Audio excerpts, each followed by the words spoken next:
Well, as we've just heard, a few weeks ago, Uganda passed a new law that carries some of the harshest penalties for openly gay people. Life imprisonment for some homosexual acts, and you can go to prison for years for promoting gay rights.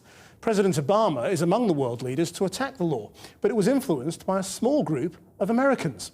Channel 4 News has spoken exclusively to one of them, an evangelical pastor from Massachusetts, who's considered to have a direct impact on the law.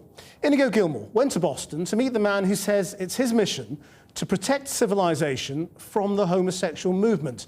And be warned, the views expressed may offend some of you. You are never going to stop AIDS until you stop treating homosexual sodomy as a civil right and start treating it as a form of conduct to avoid. Evangelical minister Scott Lively is an awkward fit on this stage. He's running for governor of Massachusetts, one of America's most liberal states. And he's running on a fiercely anti-gay platform.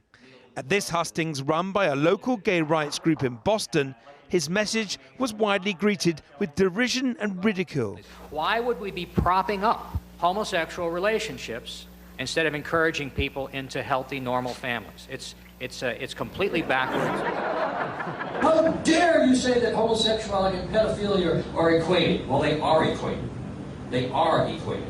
But it was very different when he took his anti-gay message to Uganda. Here he was at a conference in 2009, attended by Ugandan lawmakers and religious leaders. The gay movement is an evil institution. The goal of the gay movement is to defeat the marriage-based society and replace it with a culture of sexual promiscuity. His presentation, part of which was broadcast on Ugandan television, focused on what Lively called the gay movement and its agenda. This is something that I have invented. This is a scale, it's called the scale of gender normalcy. He went on to list several categories of gay men. And I call these, the first category, super machos. These were the Nazis, the ones that helped Hitler come to power at the beginning, the jackbooted thugs.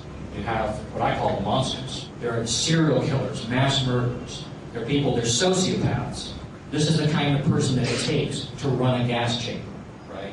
Or to do a mass murder. The Rwandan stuff probably involved these guys. This key conference was filmed by Reverend Kapia Kauma, a Zambian Anglican priest. A week after the conference, Lively gave a separate 5-hour presentation to the Ugandan parliament.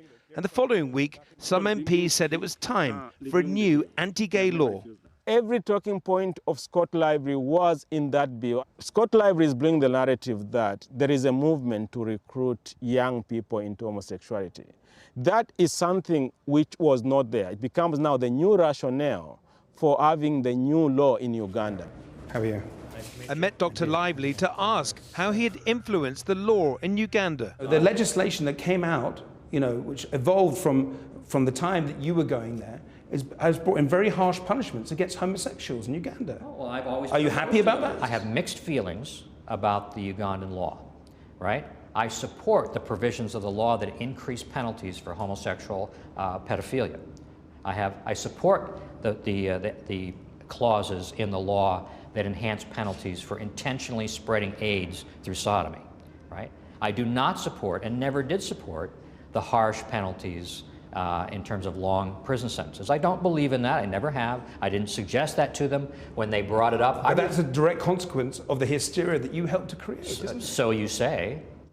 That's what is why. Based on propaganda from my adversaries. It's pretty inflammatory to link Nazis with gay people, isn't it? Well, if it's true, do we care more based about? on your thesis. I mean, no one else has come out with this.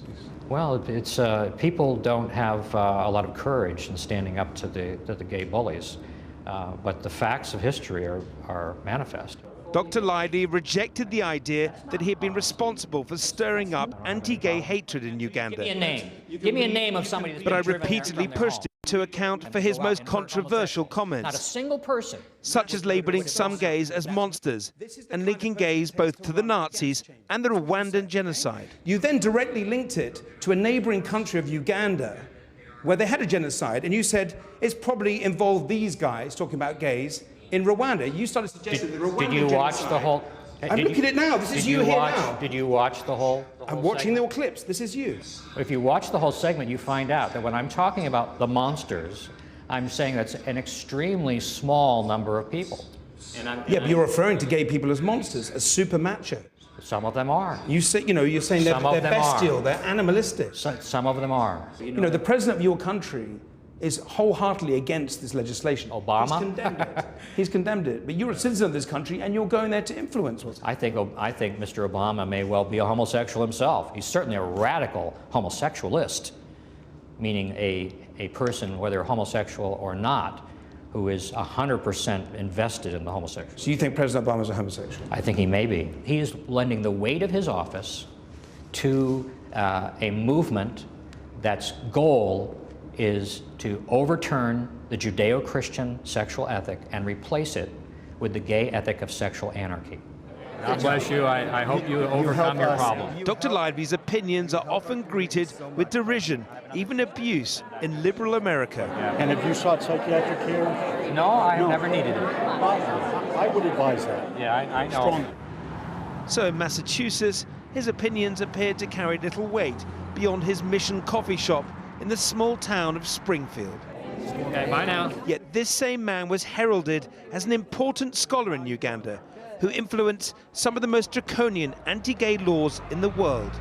Laws now denounced for inflaming hatred and stirring persecution. Inigo Gilmore, Channel 4 News, Massachusetts.